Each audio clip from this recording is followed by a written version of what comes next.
Finally आम्ही दोघं आलेलो आहे निर्मलच्या यात्रेला. मी आणि साक्षी.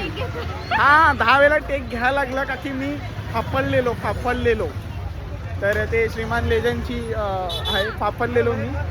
आणि यार हिला बघा काय कर, लहानपणीची आठवण ताजा झालं असतील ना. आता पण तू लहानच आहेस बाई. आता पण घेतील तुला. एकदा अंकलला विचारू. अंकल इसको लोगे? अरे लहान छोटी बच्ची है. सरक आई तुझं डोंगर साधताई गुलाबे डोंगरान ग गुलाबे डोंगरा पालखीला नाचणे गुलाल चैताचे महिना. मला मम्मीने आम्ही कुठल्या पालनात फिरत नाही, कुठे काय नाही फिरत. फक्त पाय दुखवा लागलो आम्ही स्वतःचा. आणि हिला कुठे जायचं काय माहिती शांताबाईला. फायनली आम्ही इकडे गोटी सोडा पियायला आलोय. आणि मॅडम अख्खं जत्रा फिरून फक्त गोटी सोडा पियाचा. आधी मी बघून घेतलं काय काय एवढं 1 किलोमीटर चालवला. त्याच्यानंतर आम्हाला गोटी सोडा. हे ऑरेंज आहे ना का? यस पहिला मी.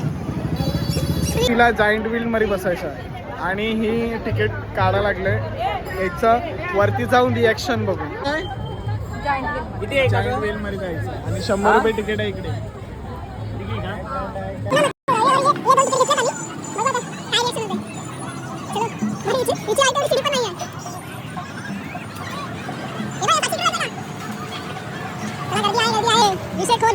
कैसा लग रहा है तुमको?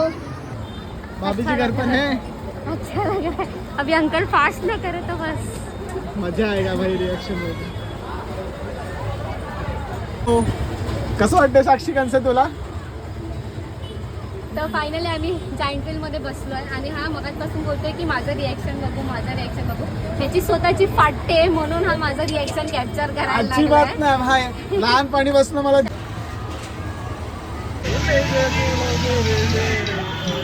यार